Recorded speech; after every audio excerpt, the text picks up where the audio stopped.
I would like to discuss about piggyback relationships and having sex with someone you don't want to be in a committed relationship with, and what that does to your self-worth.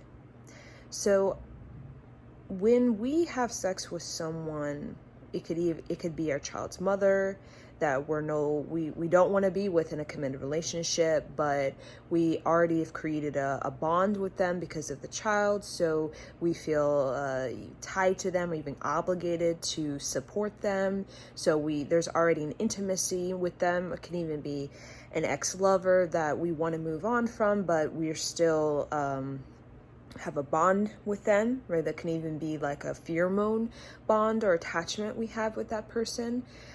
Or it can be we are having sort of multiple partners, and we're kind of going from one to the other to kind of see which one is the best for us.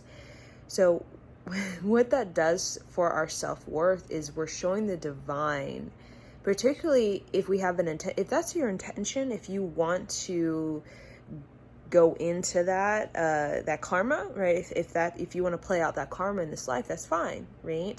And karma is not necessarily a bad thing, right? People think it's like you have karma. It's karma. It's we come to earth and we have karma, right? Because a lot of us, we've been around the block and we've seen things, we've witnessed things, we've done things, we've had all kinds of experiences, and we've had to resolve our pain or our trauma, and we've had to mend past life relationships, right? And that's all a part of the human experience. And karma that we create with people, that must be healed in order for us to really move forward in higher vibrations. We have a life partner, and again, not everybody desires a life partner, but if that's something you desire as a woman or a man, you have to prove yourself to the divine, right? A lot of people, they're like, waiting for the life partner. They want the life partner. They don't know why the life partner is not coming available.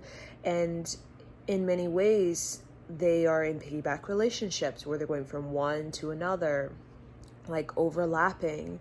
They don't want to release they release an attachment through getting another attachment, right? They cut the pheromone, right, bond you have with someone sexually by getting another pheromone bond with another sexual partner to kind of scramble the chemical attachment you have to your previous sexual partner, right, to kind of get over them, right?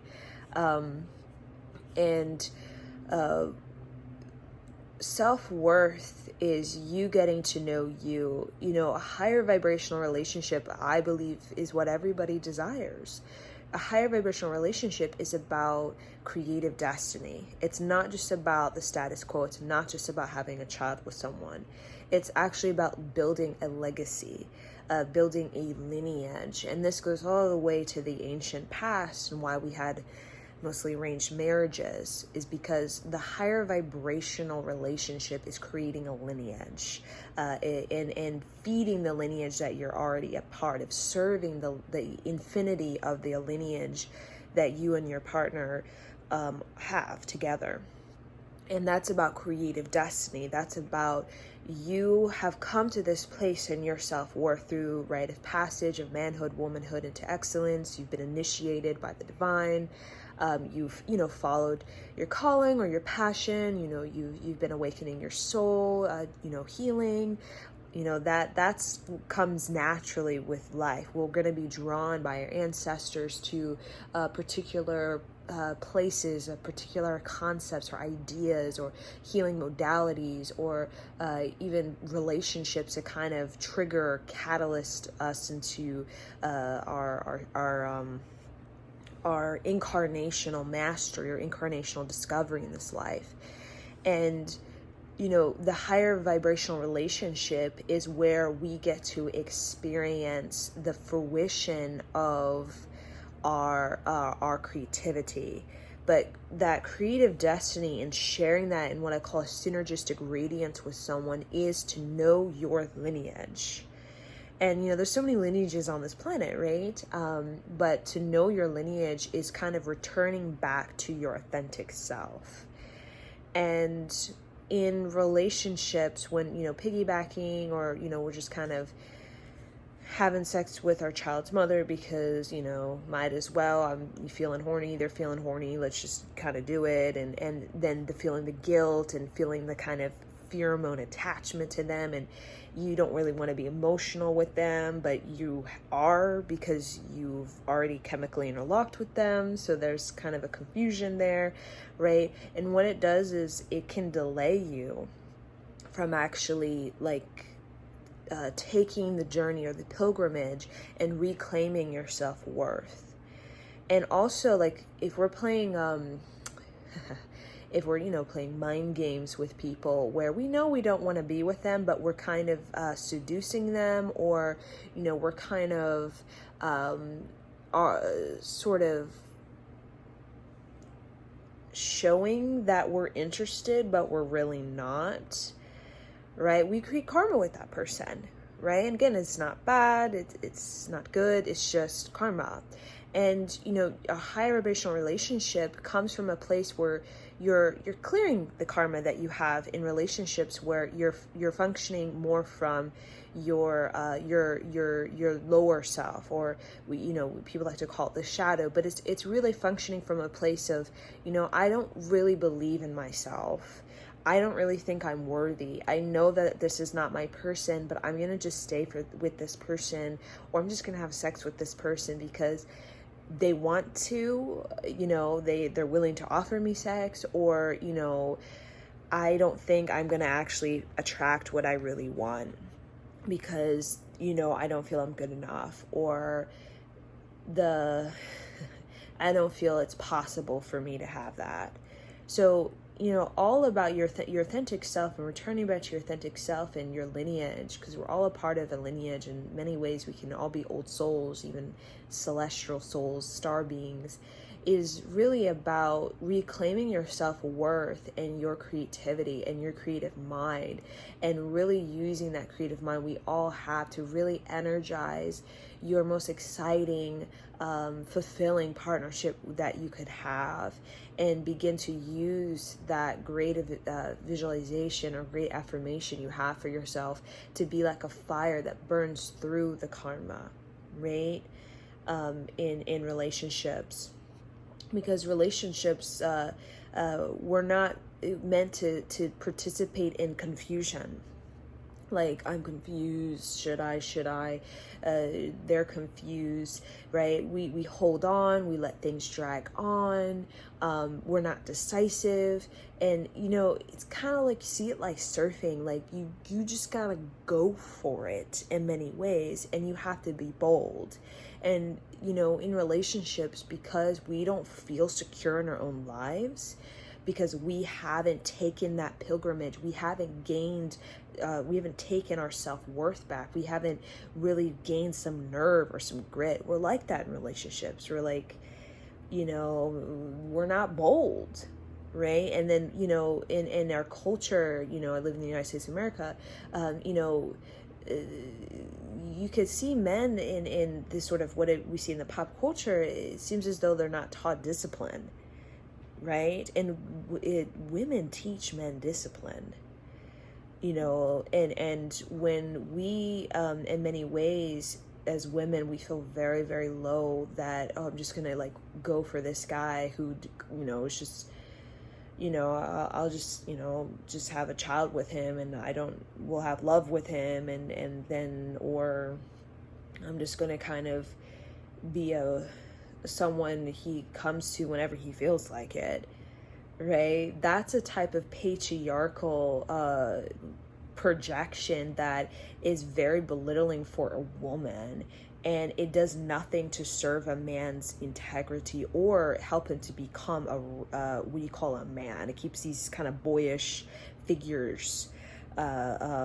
So when we start to reclaim our self-worth, we start to really take accountability for our manifestation, that it comes through our imagination, creativity, and our will, and our dedication, and our lineage, and really understanding what a lineage is, and how it's not just you who've been trying to like build up, you know, the arc, right, of your highest fulfillment. I mean, it's ancestors, it's spirit guides, it's guardian angels, it's star beings from your you know, your planet that you come from, right?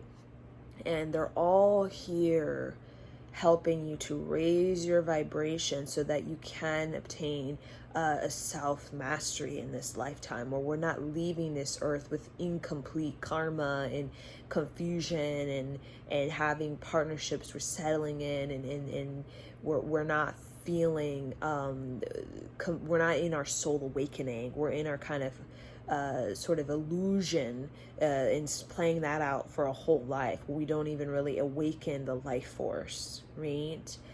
You know, the highest, you know, exalted, ecstatic state is when we are in our life force, when we're in our self-worth, and we're manifesting directly through our creativity, or our talents, or inspiration, or our craftsmanship, which is a lineage is. It's a craftsmanship in the sort of spirituality of that, through many generations, the sort of sacred knowledge on how that shifts reality, and how you can create your own reality, right?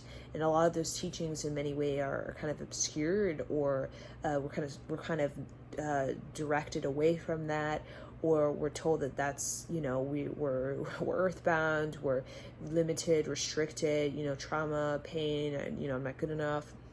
But a part of your grit, you know, becoming bold, because when you're in a relationship, you want to feel bold, you want to feel like you have grit, you want to feel like you can create something with this person, and, you know, you have something to offer, and they have something to offer, you know, and in many ways that could take lifetimes to build up. But, you know, we can do that now, right? We can download such incredible, outstanding energy, but we do have to prove ourselves to the divine. We're always thinking the divine needs to show up. Prove yourself to me, divine. You know, prove yourself that you're real. And the divine's like, I am real. Like, you right? It's like, right? So, you know, a part of this life partner, this higher vibrational relationship, in what's a block, is when we're participating in, even if it's a lot of times we think it's just sex, but you're actually creating karma with this person, right? You're exchanging energy, you're transferring, you're sort of downloading each other's sort of psychic memory into each other, right? And then you're playing a reality with them. And if you don't want to be in a reality with that person and have karma with that person, where you are going to be basically creating your own kind of story with them, you know, there's nothing wrong with waiting, right? And I think in our society, it's like we're taught, right, as to waiting is celibacy, even if it's for 6 months, even if it's for 8 months, especially with men. I feel it's really heavy on men, that there's something wrong with them, right? That they're gonna lose their sex drive, they're gonna lose their life force if they're not, right? But what happens, you know, in that time, let's say you are, as a man, you're, you know, celibate, you know, 6 to 8 months, 2 to 5 years, who knows? You know, that's an opportunity for you to really transmute that sexual energy and put that into your creativity, put that into your self-discovery, into your reading of books, or into you learning to surf, or you know, discovering you want to have a ranch, you know, whatever it is.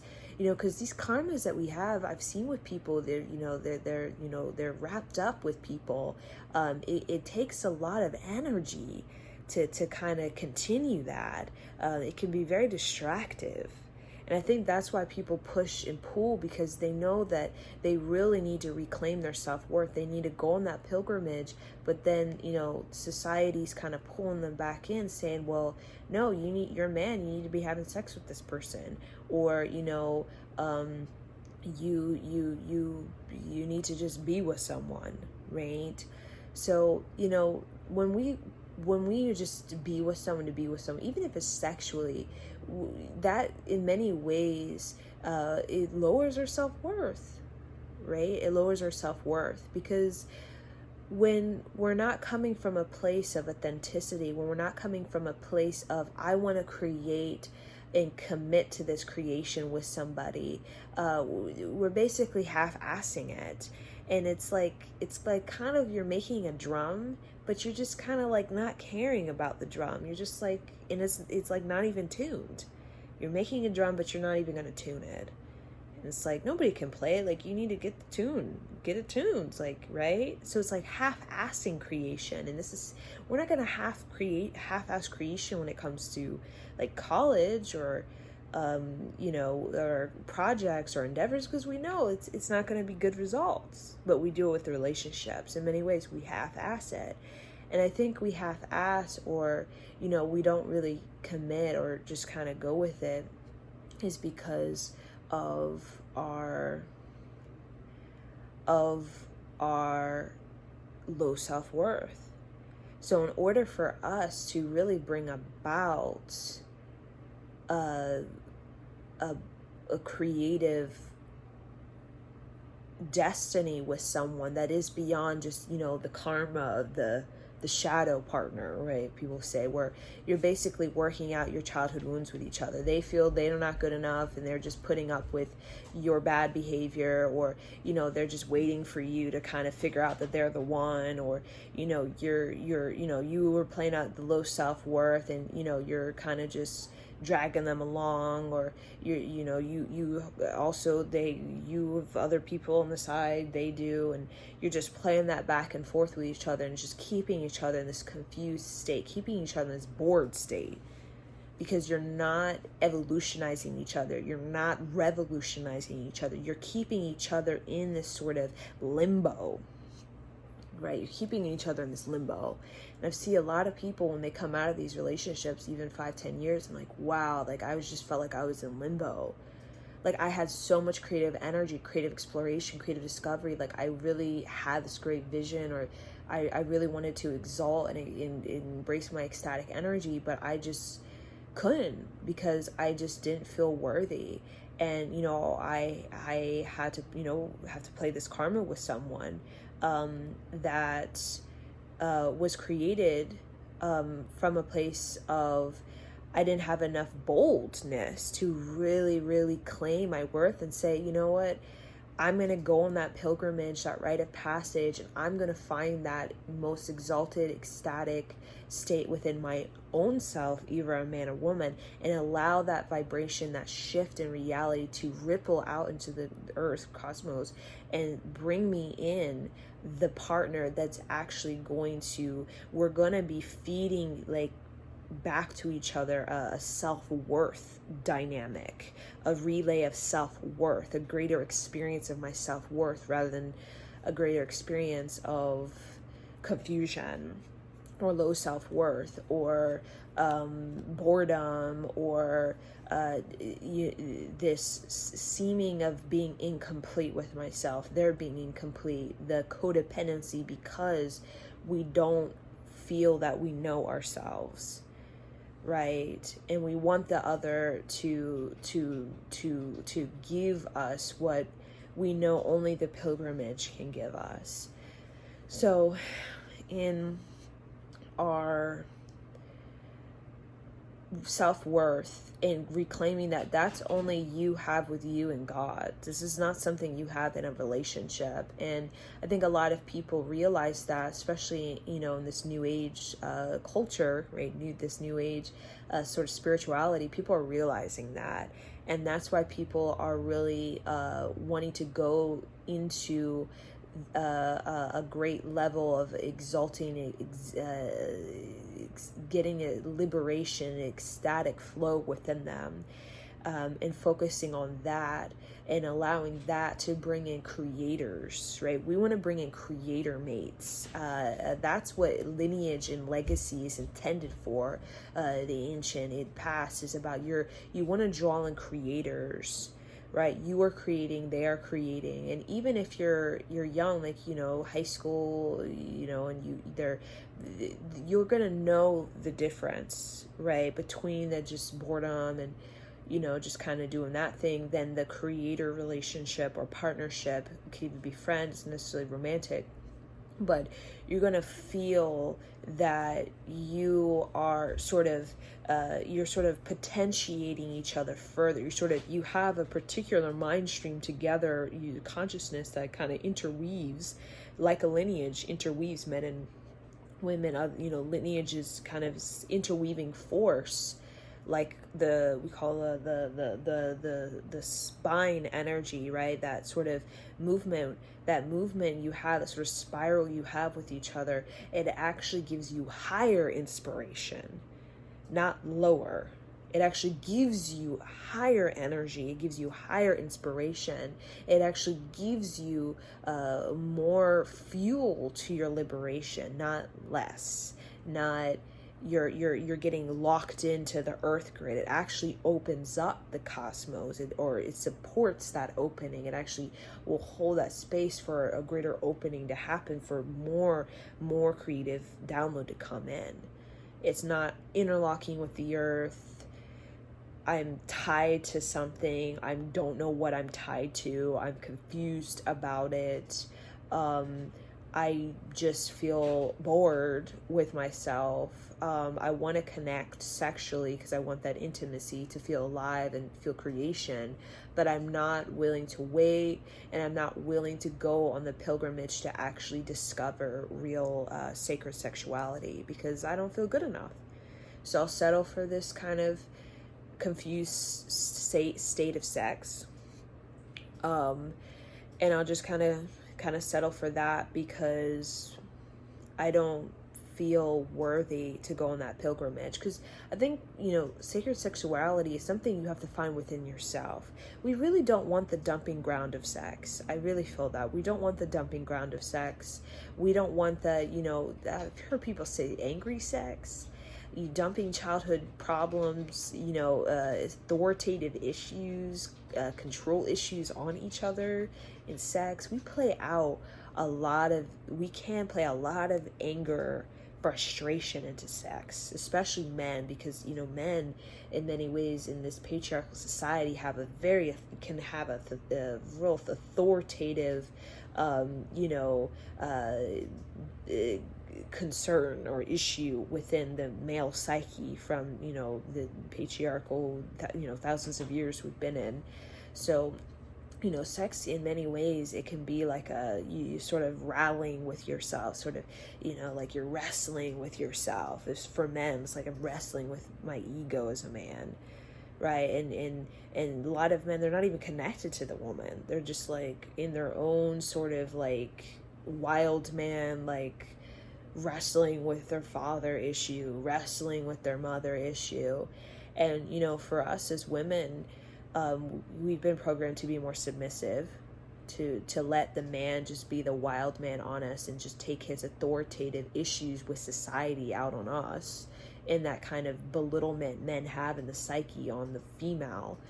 And with the female, we in many ways are taught to kind of just we're taught that we're not the golden ticket, right? That we're not the golden goose egg, that we in many ways are not valuable enough to become the goddess in the man's eyes. So a lot of us as women, we especially see in pop culture, we kind of strip down ourselves in many ways into just the woman who has the child, or the woman who is the wife, or the woman, again, that's collapsing with the woman becoming the businesswoman, the entrepreneur, right? With millennials pioneering, and MTV generation and Gen Z. But for a long time, the value of woman was basic procreation.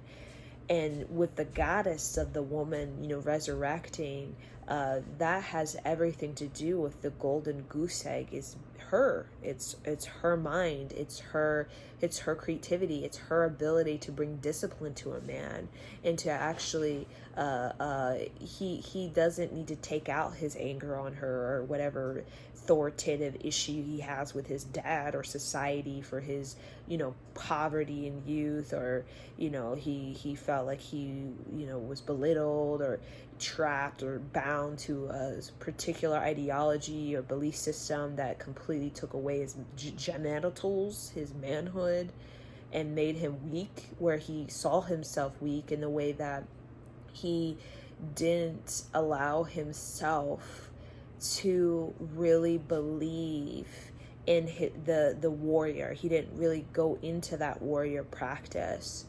And really, when the woman is that goddess in many ways, that ultimate, we say, integrity, no matter how bold that energy comes across, there's always a sense of grand awakening that happens for men.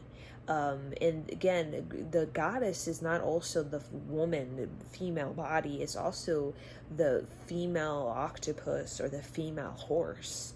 It's the feminine energy in general, the earth, the Gaia. Some people, they go into the desert, they walk the desert to, like a traditional pilgrimage to a sacred site, and they meet Mother Gaia, they meet the goddess, and they're all of a sudden completely they're completely elevated, and they basically get initiated into a real warrior energy that gives them access to their lineage, their legacy of love or courage, or there's all these kinds of sort of masteries that people can choose in this life, to be bold or courageous or loving or disciplined or strong or compassionate or understanding or motherly. There's these different sort of legacies we can have, but it really is about you sharing what is precious to you with other generations. And what is precious and what is authentic will withstand time and space, meaning it will move generations, it will uplift generations, it will actually give other generations, your children, it will actually give them a greater chance at fulfilling their creative destiny, rather than wah, right? Confused about what I want and who I am and this relationship. So I think there's a period in time when we must go through the trenches of our own humanness, and that's something we must do alone. And we can have our tribe, of course, we're really never alone, but we have to kind of discover within ourselves what is my legacy, what is my lineage, and what is my authentic self. Because that relationship is going to be an extension of where you're at in your life. So if you don't like this relationship, it's just showing you that there's something in you that you need to transform. You need to have a rebirth, and your relationships they'll change. As soon as you start to really go through that rebirth and get really real, I feel like it's about being really real with yourself, and to be bold, to be direct. And in ancient society, that's how we really were with each other. We were not this kind of like, I'm offended by everything. We triggered each other, and that's why we were so creative and not so fighting each other in emotional commotion, because we weren't just lying and being being deceptive until the last minute, and then we told them how we really felt, and then it blows up or something, because we haven't built up this nervous system strength to be able to handle the truth, or to handle the integrity behind what people really want, or their real sort of destiny. Because the fate of your ancestral karma that can be attached to, like, settling and low self-worth and habits, behaviors, that is very easy to fulfill. It's very easy to go into that path of repeating what your mom, your grandma, and grandpa, dad has done. It's a lot more liberating, as why people take the pilgrimage and sort of prey upon their lineage when they bow to the sun, and when they do their sort of ritual with connection to God, is because that liberation you have when you do ignite that creative destiny, even if it's just a recitation of a mantra of, like, I love myself, or I am that I am, right? What that does is it puts you in a position where you're reclaiming your self-worth, and you're using that to really transform and give yourself a rebirth, so that you can be able to have the directedness, the boldness, the vision to really experience a greater sense of grit, or a greater sense of completion, or soul awakening on this earth. Because it is really, and that's what the goddess is about. The goddess is the femme energy in all creation. Either it's a little deer or a dolphin. It represents the rebirth, right? The femme is also seen as the serpent. It represents rebirth, the goddess. It represents the soul awakening that must happen in order for people to have the boldness to break down the limitation, the fear of death, the fear of going against whatever their family tradition, so that they can be a sort of a fertile soil for this consciousness, this cosmic consciousness, to download and seed in these people. And a lot of, when we think of this ancient past of this spirituality that has kind of come into more of religion that we know, organized religion that we know today, was basically individuals in a lineage that kind of came from a tribe. They took that soul awakening, they went to these sacred sites, these pilgrimages that people go to today. They created sacred sites, and they downloaded these cosmic consciousness. And what it did is it gave them this pure alchemy on what reality is, and how the fifth dimensional reality, or the higher vibrational reality that we talk about, is really about you being in collaboration with your soul, you having clarity, you being able to access your craftsmanship or your spirituality, and to be able to be bold with it. Because the karma, as Yogi Bhajan has said, the karma of this planet is never ending.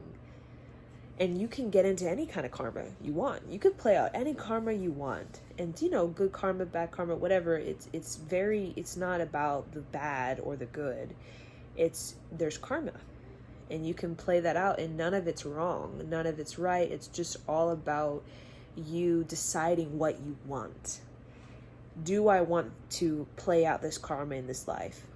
And I think that's why the goddess gives us that soul awakening, so that we can have choices, so that we're not in the fate of repeating the father or the grandfather. That we have choices, we have opportunity, we have gifts. It's like the goddess, gives us gifts. Like the octopus has a gift, those tentacles.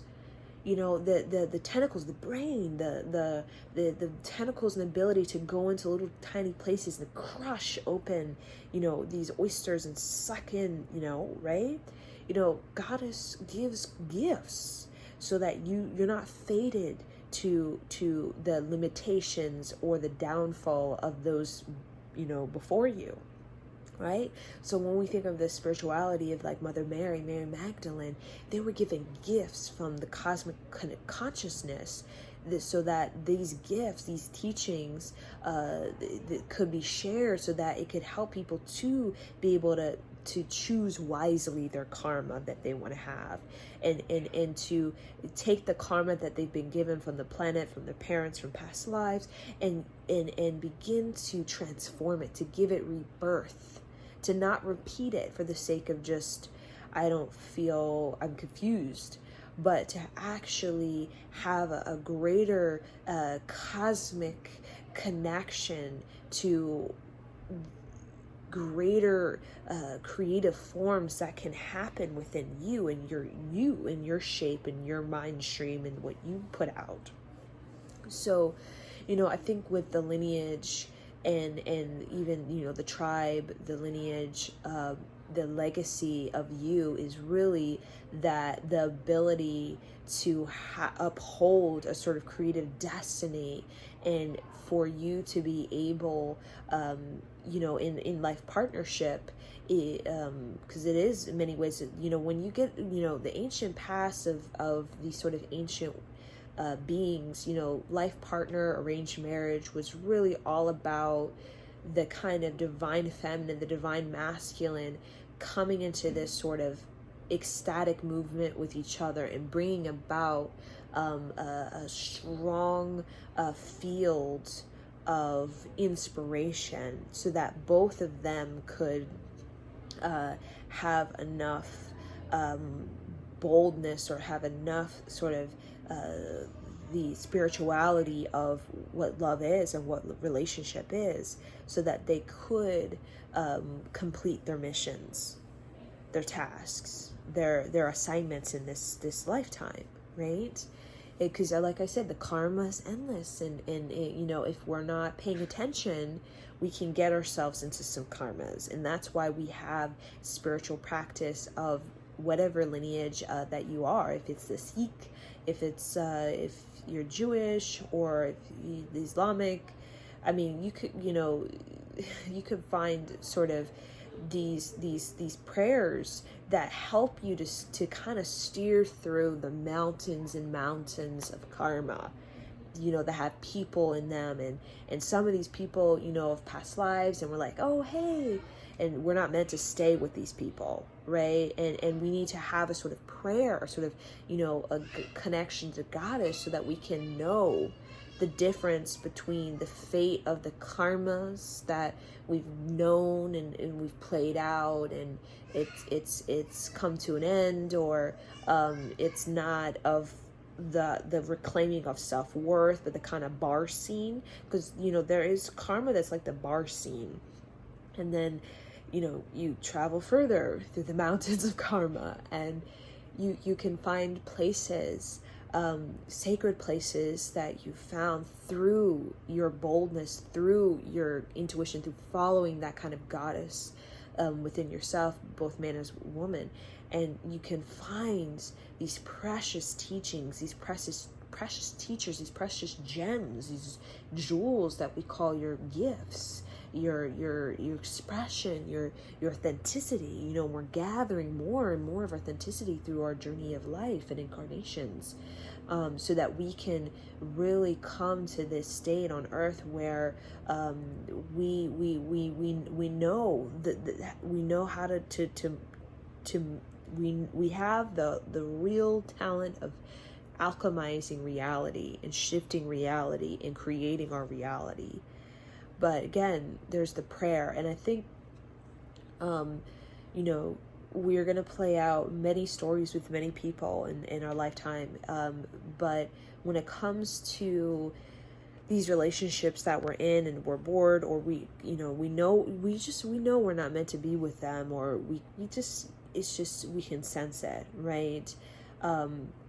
There's always this period where we're it's our free will, right? We can marry whoever we want to marry. You can, in many ways you can do it seems as though you can do what you want to do, but there are always consequences for these things, right? Because there's a cosmic order, right? So when you become aware of that, you start to understand it really isn't a free for all. It really isn't you get to do whatever you want to whoever you want, right?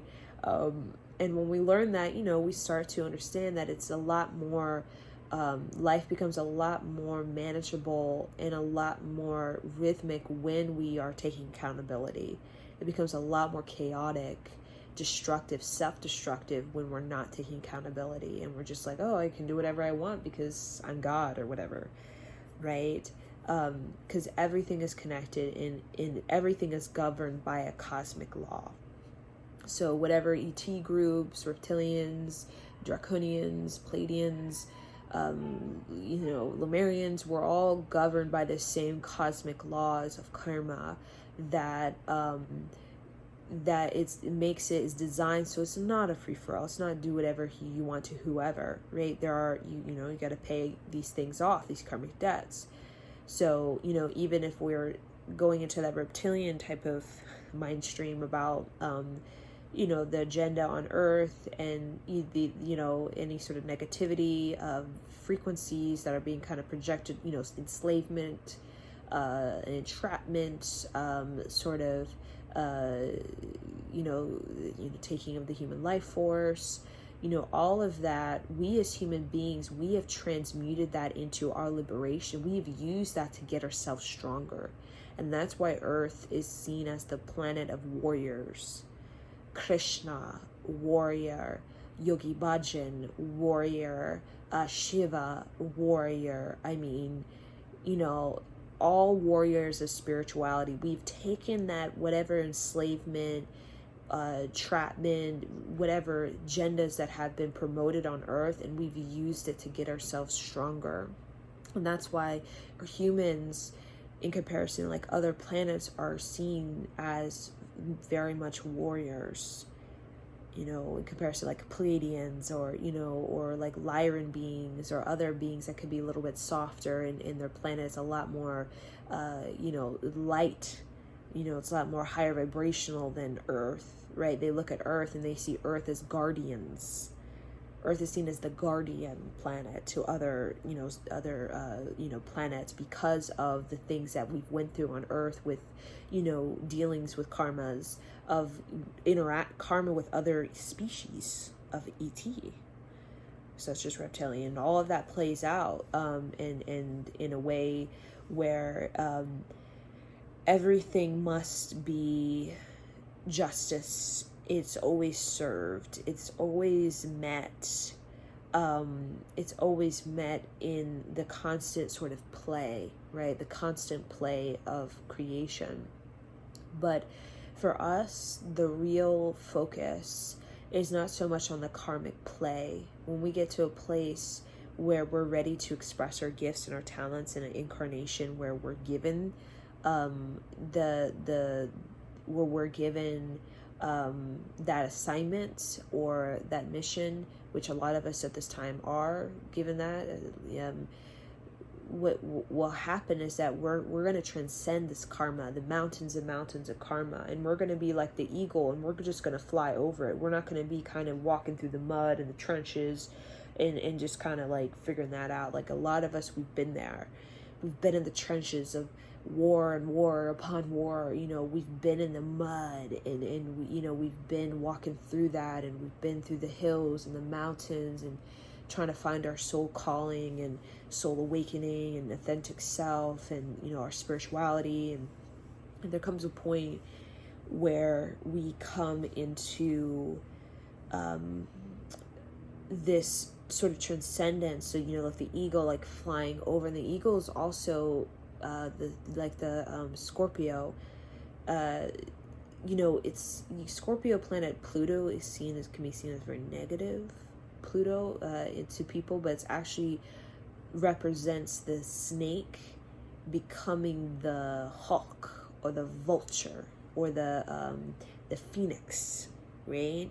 So it's really seen as an ability to transmute what is negative, what is poison, right? This snake has poison, to transmute that poison that you have in yourself, whatever negativity to self-destruct, whatever that is, to transmute it. But the fire, the Scorpio is seen as the fire, the blue fire of the blue being like Krishna, and how you're able to sort of transmute that poison in yourself and turn it into this sort of empirical sight you have, where you're no longer manipulated by the poison of your society, because you have the empiricalness of the eagle to see it for what it is. This sharp, we call that eagle, 20/20 vision, right? Where, the serpent is kind of bound to the land and bound to limitation. I can't, I can get into things, I could squeeze in and squeeze out, but I can't really see the bigger picture, right? I can't really see how infinite this land is, because I'm a snake and I'm just kind of bound to this region, right? But the eagle reveals to, that's what transmutation is, reveals to you other realities the serpent doesn't know. And the thing is, we in many ways are like the serpent, we traveling through the desert, or traveling in many ways to find these other places, to awaken our imagination. Like, wow, there is mountains of mountains and oceans of oceans. And what that does is, as we move forward on this planet, because we've expanded and we've traveled, pilgrims many places, and pioneered many geographic regions, North America, South America, Africa, all these, Europe, all these places. Now we're the stars, as our ancient ancestors have done. We're looking to the stars now. We're understanding that, wait a minute, stars, there is sort of like the snake, becoming the eagle. The eagle represents the stars, represents, flight. A lot of indigenous people, the star beings are depicted as flying beings, Anunnaki flying beings. You'll see on cave drawings, star beings are some kind of flying beings, like birds or something. And that's a symbol for, when human transmutes its poison or whatever limitation, or, when it sheds its skin of humanness, or it sheds its density and gets lighter, like a snake shedding skin, or, comes into the fire of transcending karma, the blue fire, it becomes that eagle. It flies through stars. It flies over the mountain. It's of earth, because eagle is of earth. It was born and created on earth, but it's not bound to the land. It can stay on the land. It can even little hop on the land. It can walk in the land if it chooses to. It has a nest on earth, so it has a homestead on earth. But it can fly over karma, and that's kind of what we're doing is with looking to the stars, and the ancients have done that. Is we're learning what it is to fly into beyond the human karma, beyond the human drama, the human dilemma, right? We get to a point where we're no longer needing to play out the karma of the bar scene. It's kind of like you go to like Nashville, and it's just like you bar hop, right?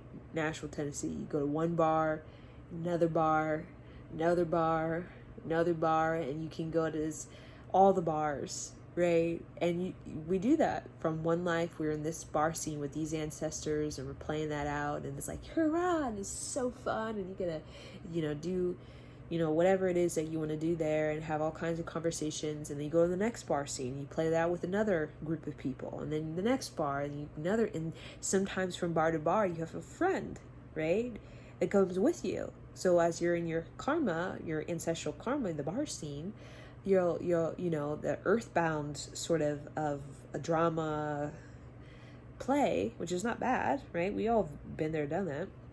You have a friend, and usually that friend is like a friend that can be seen as a that will go with you to these different bar scenes, and either that friend is supportive and helps you to not self-destruct, will help you, drive you home if you're intoxicated, will make sure men are not trying to like rape you in the bathroom, right? So that can be a good friend, a protector, a soul family. It can be even a bad friend who is supports your self-destruction, who watches you drink too much and doesn't say anything, who lets you drive drunk home or drives you drunk home, or lets you take home guys that they know is going to create a lot of problems for you in the future, right? So and then there comes a point, as we all come to, it's seen as maturity in spirituality, where we desire nature.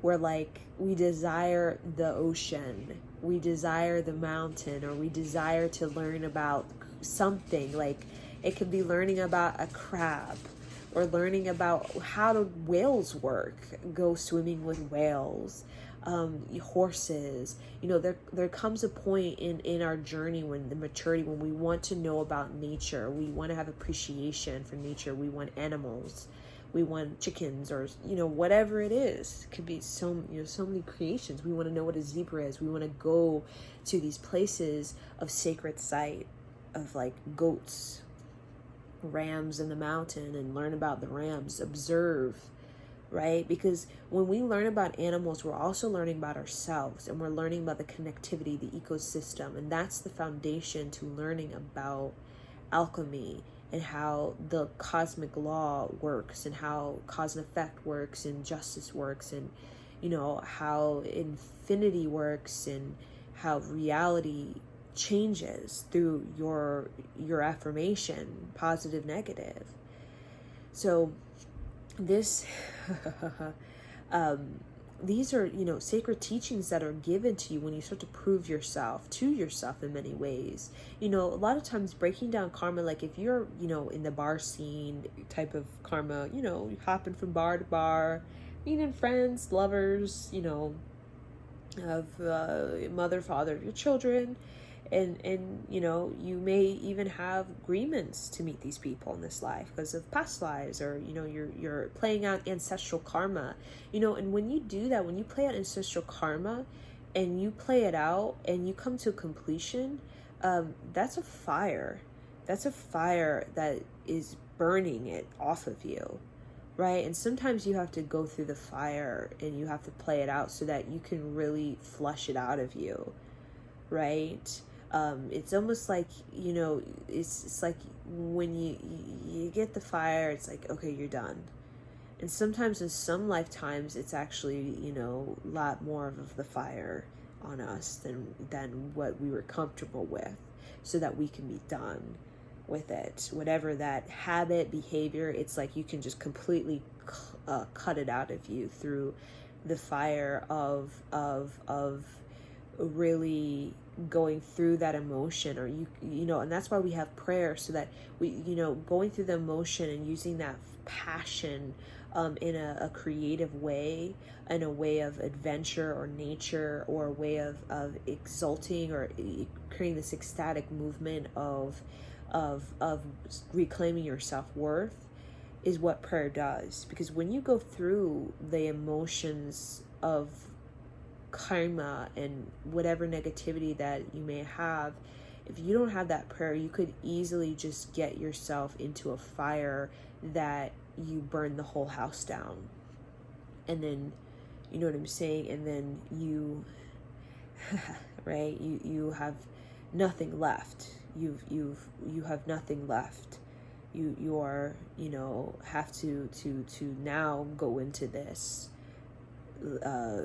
that would, this whatever this is, that, because there was not enough prayer, right? So that's why, the spirituality in many ways, ancient, before organized religion, was about the prayer, so that when you do go through the fire, you're not burning your whole house down, and everything that you've built and everything your ancestors have built, right, in the single life. Because stories and spiritual script will show you that things can come down in a single day. Things that took generations to build can come down in a single day. But with prayer, the thing can come down, but the knowledge does not, right? And that's why we as human beings, through extinctions and all kinds of things, we've been through.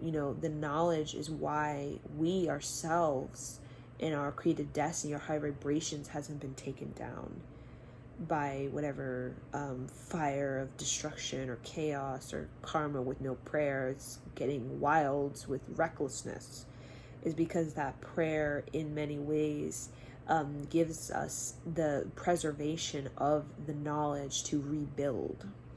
And that's why we rebuild our civilization time and time again, going thousands and thousands of years, because of the knowledge has been preserved. And that's why we look to Black Madonna, Mary Magdalene, Mother Mary, because they represent knowledge holders on the building blocks to life, and how that is used time and time again when we destroy ourselves and have to rebuild, right?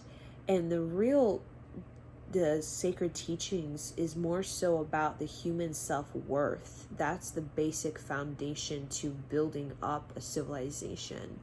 It has to do, the real core teachings to civilization is the masculine and the feminine. So in ancient civilizations, you'll see the serpent, the vulture, eagle, hawk, phoenix rising out of the ashes. You'll see these sort of symbolic meanings for balance between masculine and feminine. And then you'll see that as the kind of primal teaching, sacred teaching. And then you'll see that evolve into we think of a complete civilization that we have today.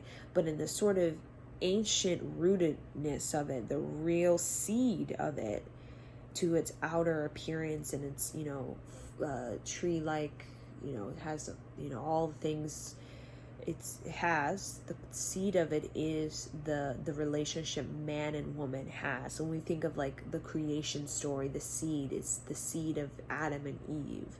And then after, of course, many thousands of years, Adam and Eve became this, civilization, right?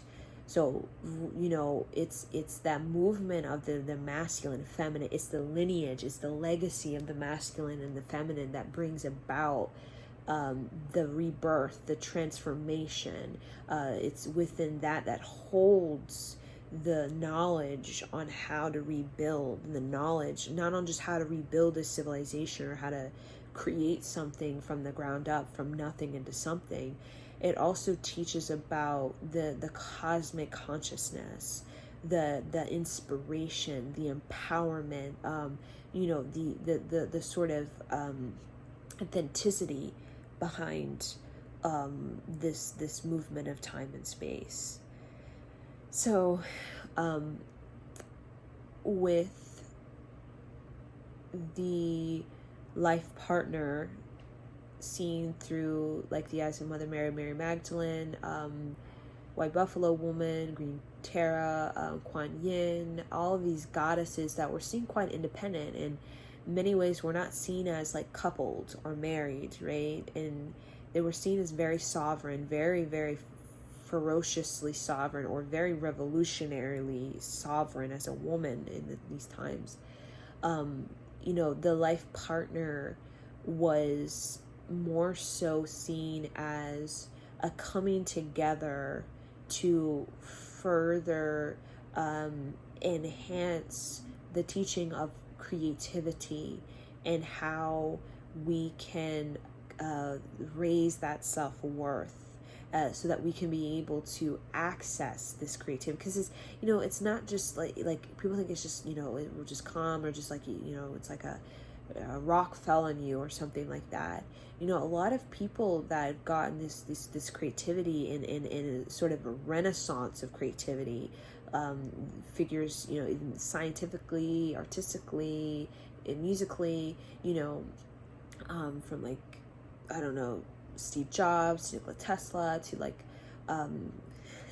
who else, when we think of the King of Blues, when we're thinking of even people like J.K. Rowling or Dr. Seuss, these type of things, it was given to them because of their sort of devotion to their creativity, or to that that higher version of themselves, that bold, direct, I am discovering myself. It wasn't just like you pull it out of my ass type of thing, or just force it, or there was an actual sacredness they brought into their lives through really connecting to the seed of life, or the knowledge on the universal flow, and having respect for that. Even spending years with this octopus in the ocean and just learning that will actually, that alone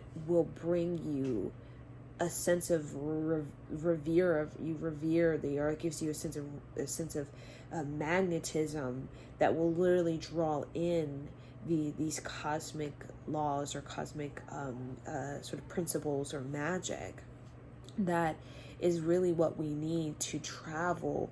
Because when we're no longer the serpent, when we shed the skin, the weight of karma, the weight of human condition, pain, trauma, suffering, when we get into the fire and we burn that royal blue fire of devotion, of commitment, of resilience, perseverance, and when we really come out the eagle and we fly through the mountains, that's when that empirical eye starts to understand that, wait a minute, we can travel through stars. And that's what the ancients understood. They understood that, we travel to Orion, we travel to Pleiades, we travel to Sirius star, Arcturus region, Lyran region, the Zeta, all of these different space regions.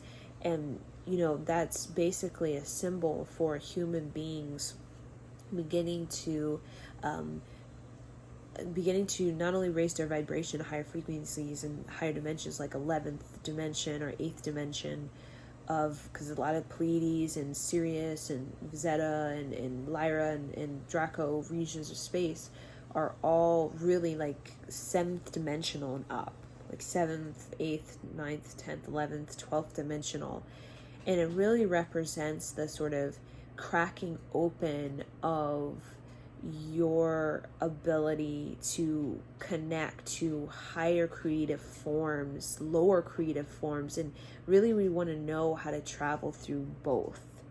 We want to know the lower vibrational creative form, which for humans is like karma, right? That's kind of what we see as like lower dimensional creation. It's like karma. Higher dimensional comes into more of like, we think of creativity as in like Dr. Seuss, right? And this, it's almost like this vertical line, or this sort of vertical energy where there's all these sort of dimensions, and it's like a ladder, and you can access any of them, and you can go in and you can sort of create in any of these all of these dimensions simultaneously, and you can experience how creation works in these different levels, in these different vibrations, in these different dimensions, and what that teaches your human self, but also your soul self. And that's why we do this, go to Orion or Pleiades and travel our soul, traveling the sun to other distant suns, is because we want to learn about what creation is to different dimensions, so that the greatest liberation we can have is to know how to cross through dimensions, to know how to change your status, your state, your dimensional reality, so that you're not bound to just third dimensional karma, or you're just 8th dimensional creativity on infinite, parallel realities, these type of things. So that's why the spirituality is really about the dimensions of vertical line of dimensional realities that give you knowledge on how to basically participate in your evolution, no matter what sort of circumstance, situation, environment you're given. you know how to you know how to move it, you know how to transmute it, you know how to kind of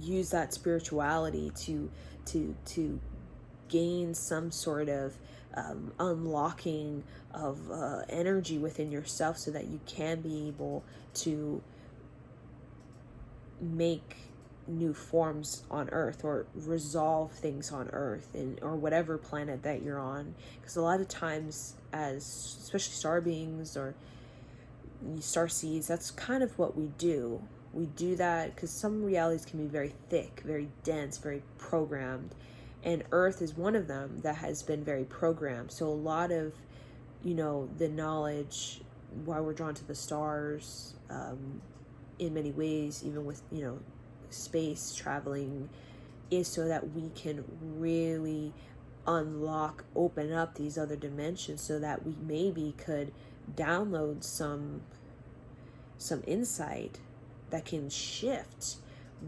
the kind of bound interaction we have with Earth and with ourself and with our karma, so that maybe we can actually bring about, we can greater serve the lineage that we have, or the ancestors, the bloodline that we have, in a way of bringing about greater options or opportunities to experience more of the fullness. Because in Earth, we're not given the fullness of creation. We're just given little like treats, little like tastes in many ways.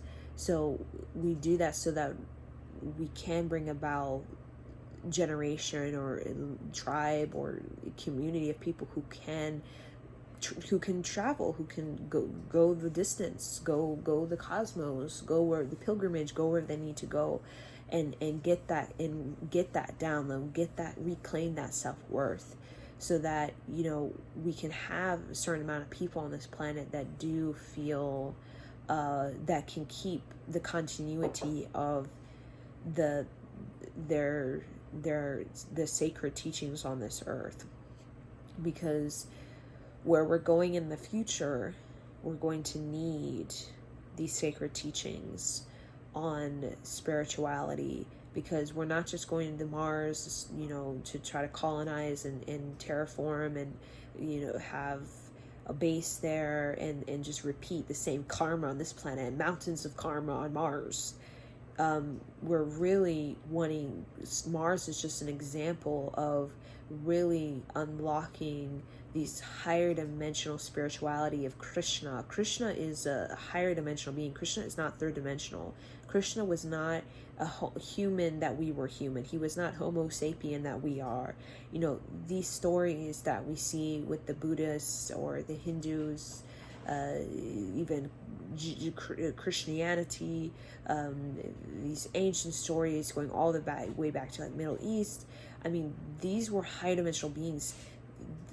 These were not us. They were not Homo sapien. They were individuals who knew how to cross through dimensions. They were like 8th dimensional and up, right? And that's why a lot of these beings in spiritual script, Krishna and all these sort of higher beings, they were seen connected to stars. They were seen like on serpents, flying dragons, and in like Asia, or Buddha levitating off the ground or something like that, or the stupa, and the stupa looks definitely like some sort of spaceship that you walk around, and you're creating such a powerful electromagnetic field by walking around the stupa that it almost could elevate. Like you're literally giving it energy, like a electromagnetic field to a spaceship, right?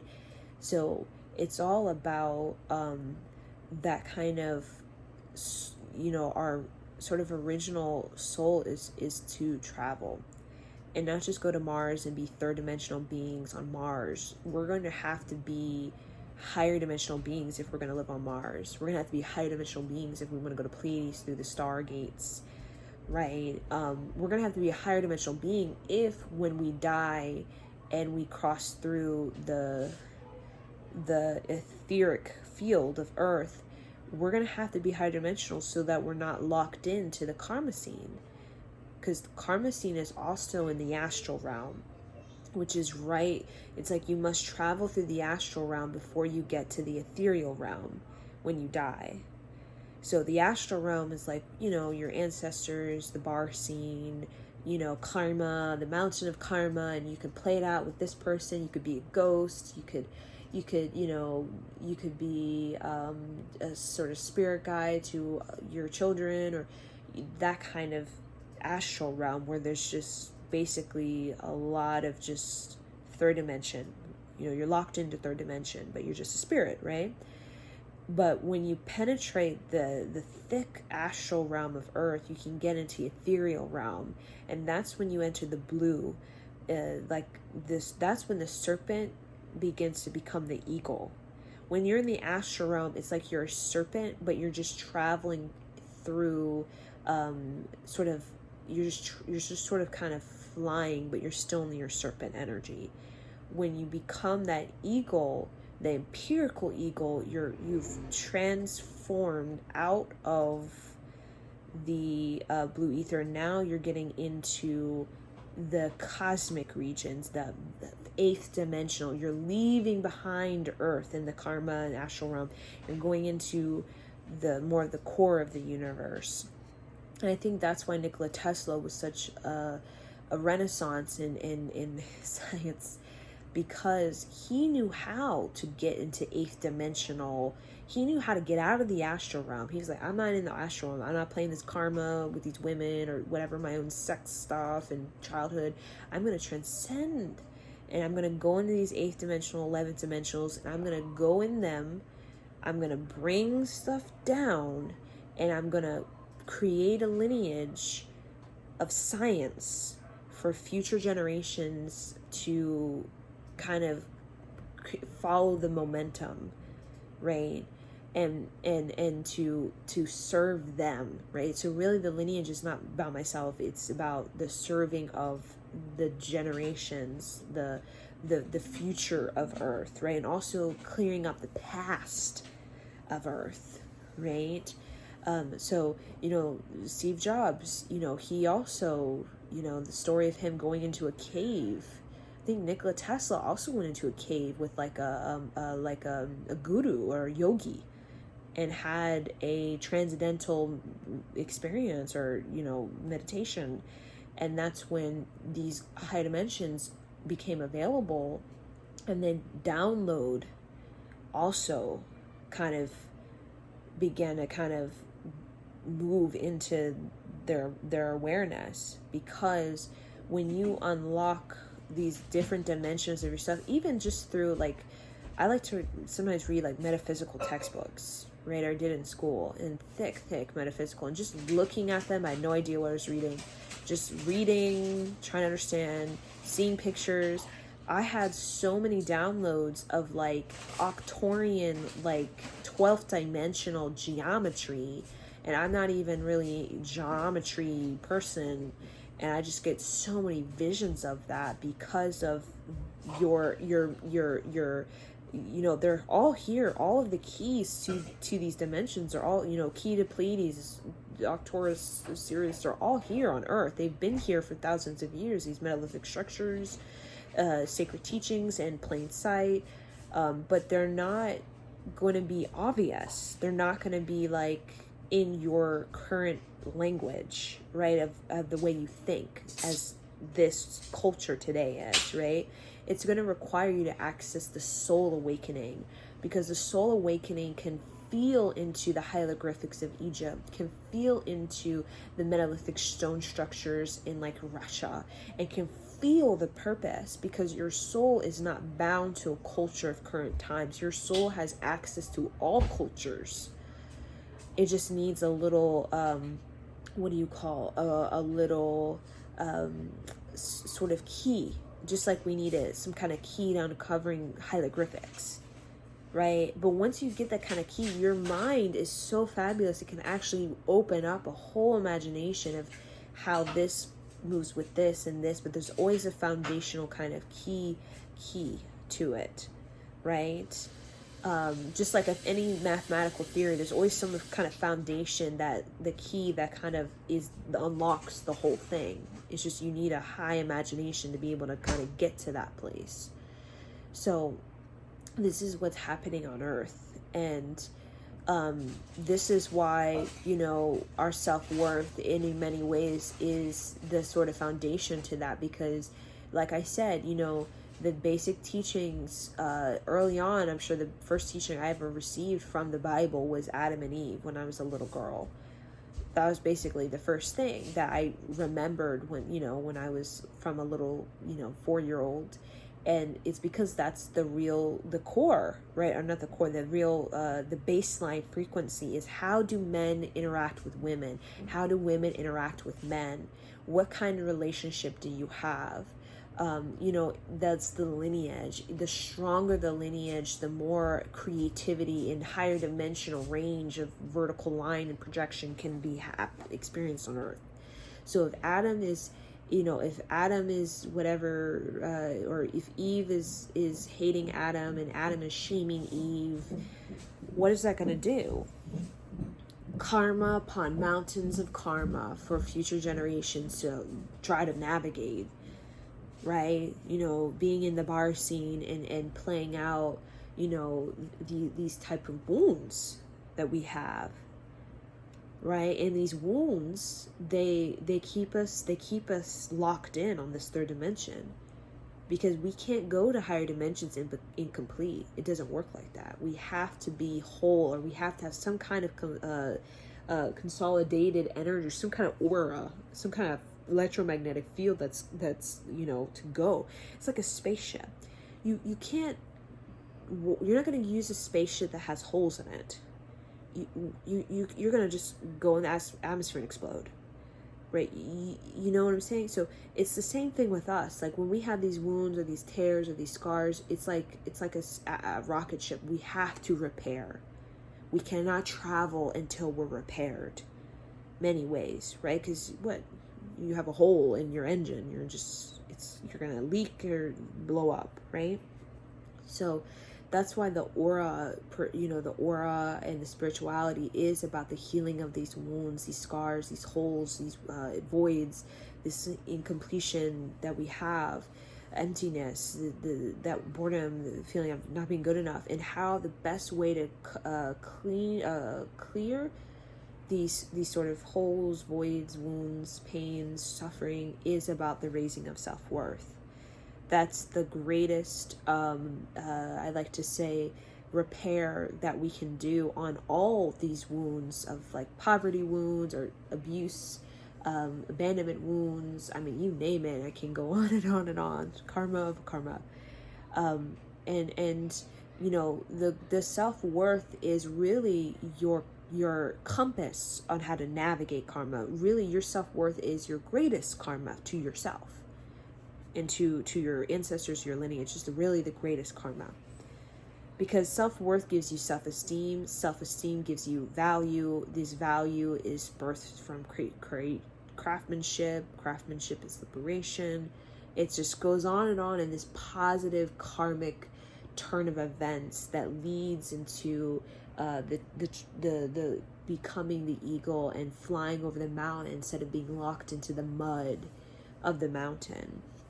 And that's why meditators are on the mountain, the Himalayan mountains, because they're becoming that eagle. They're flying into higher dimensions. They're learning. Actually, they're spending their whole life learning how to navigate 8th dimensional, 10th dimensional, 12th dimensional.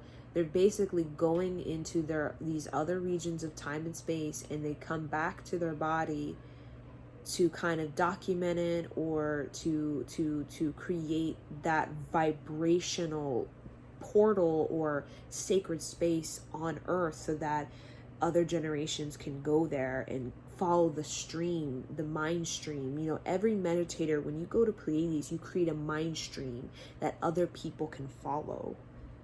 You're not just you, like we're all connected. So when I go to Pleiades and whatever meditation, or I'm, a sacred site, and I go there, 11th dimension, I'm actually creating a mind stream, and like a stream of a river, anybody can go down that river, that boat, take a boat, go down that river. And when you create a momentum, you create a force, a portal that penetrates through the astral realm, and that can get to these places, and other people can follow it. They can get that boost, they can get that current that pushes them there, right?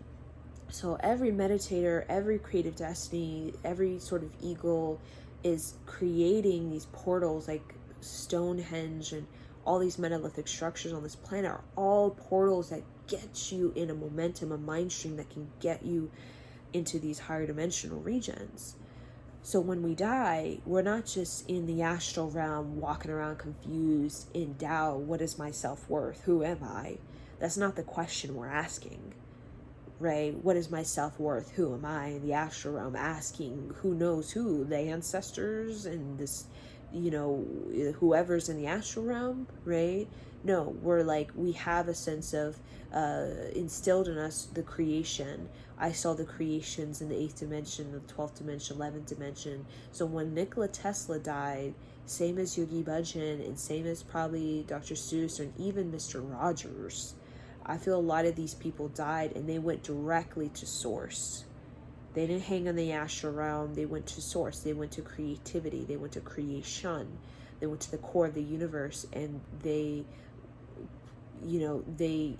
gathered all the dimensional versions of themselves. And that's why they were able to be creative in this life. And they became that oversoul, right?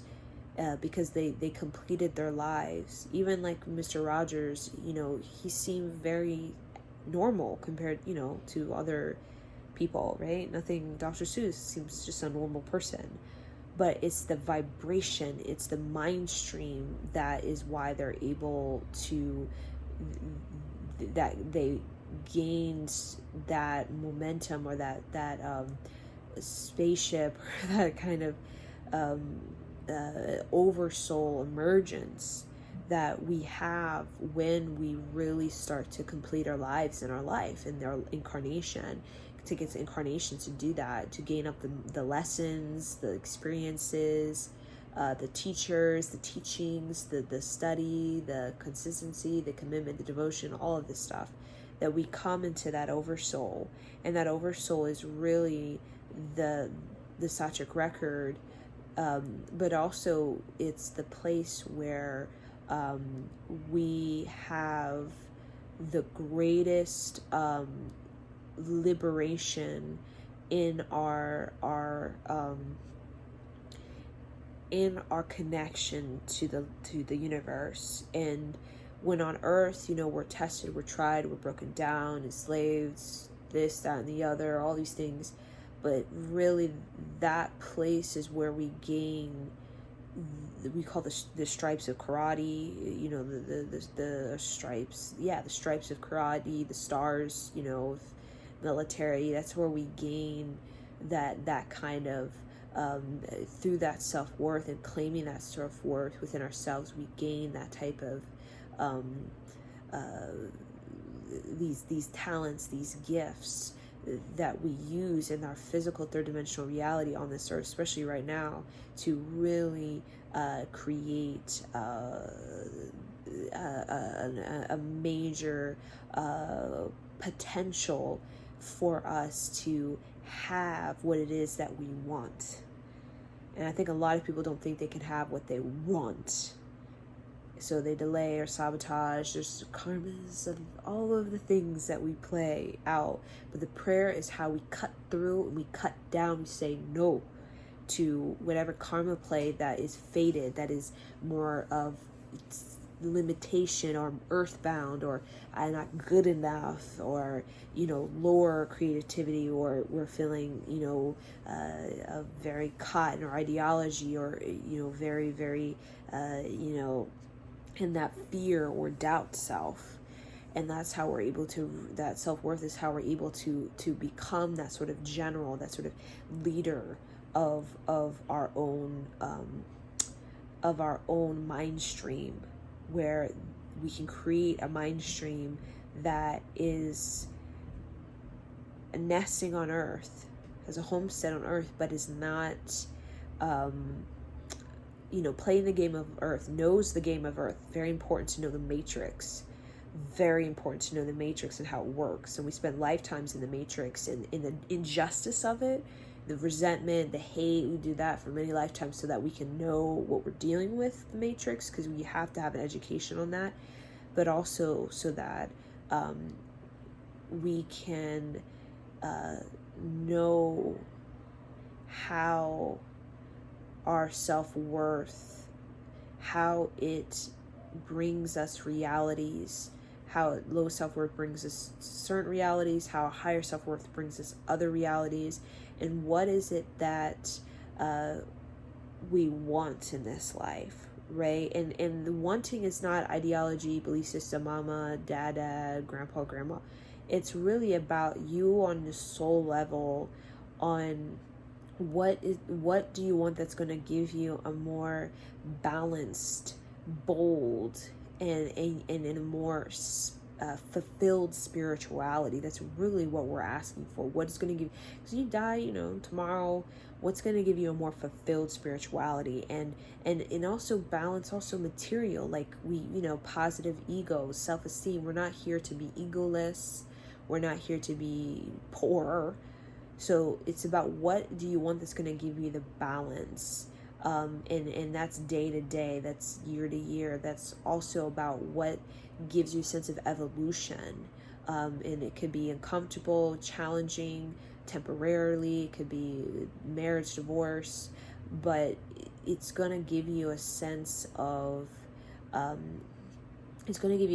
rebirth that will actually in return give you renaissance. You can't have renaissance without that rebirth. That renaissance could be you and your creative discovery of your goddess, your self-worth, your healing, for your letting go of past life trauma, right? So, and your life partner is the companion that brings about a greater chance of you having victory, not less, a greater chance of you having victory in all of that. So there is these individuals on this planet.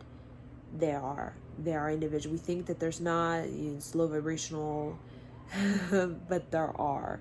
And because you came here with the tribe, we don't really come, especially if we do some big work of what we're trying to do on this planet, we don't just come here, of the whim and just with whoever.